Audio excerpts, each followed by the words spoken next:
Okay guys, so what I'm trying to do in this video is braid this hair and give it like a bob effect. So you can see what I've done here. I'll put rubber bands at the end of the strands of hair, and you will notice that the hair is not that much that's left after. So what will happen when we're done, we'll nip off all the little bit of the excess hair to give it like a blunt finish. But it's equally not completely thick from, you know, from all the way down. It's narrowing down a little bit, but not much, just so as to give you a little bit of something to hold it together.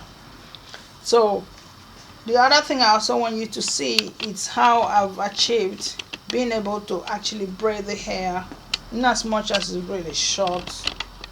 I'm able to get it in and really truly try my best to force the natural hair in so that you don't really notice the hair hanging out. Most people struggle with putting natural hair in braids, and especially when it's short and blunt as well. You have to try and stretch out the natural hair, stretch it so it blends into the braid easily. So that's one of the things I'll show you how I did it. So I've got my section and I'm working with the squares, which you can see. I've got my section and I get the braids in.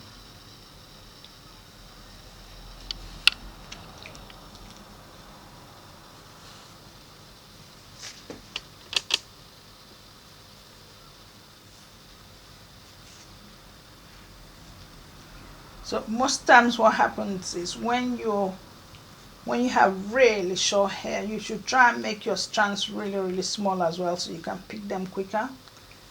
But because it's bob, we can't put too much hair in because it will be too much to carry. So you can see I've got all that in, and now I'm trying to braid the blunt tips in.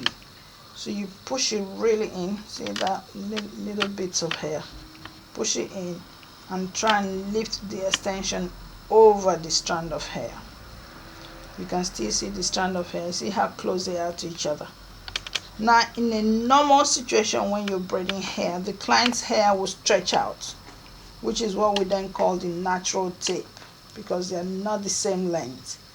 But when a client has cut their hair and the hair is growing back, they tend to be the same length, and then that becomes a problem when you're braiding it. So can you see that I've pushed it all in? And once I've really pushed it in, what I do there is the really tight stitches. Tight stitches is when you really stay close to each other like that. So you make sure everything really sits in. And once I'm finished with that, I naturally just love a bit of a loose braid. And especially for this bob, I want it to be free, so it sits really beautifully. I mean, there'll be a time we'll do a video on tight stitches. It's one of the ones I want to show you guys. But I just naturally fall for loose braids because it's a lot easier to handle. Even when you're taking it out, it's easier to take out. So now you can see I'm not pushing it too much to the tip. So all this I'm going to cut off, and then I'm going to put my rubber band there to hold it in place.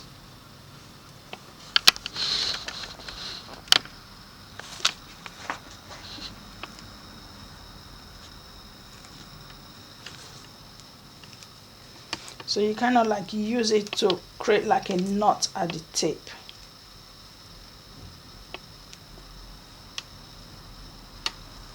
So you keep going in and out until you've gotten enough that you're happy with, and you pull your fingers through, and that's it. It's created a nice little knot there.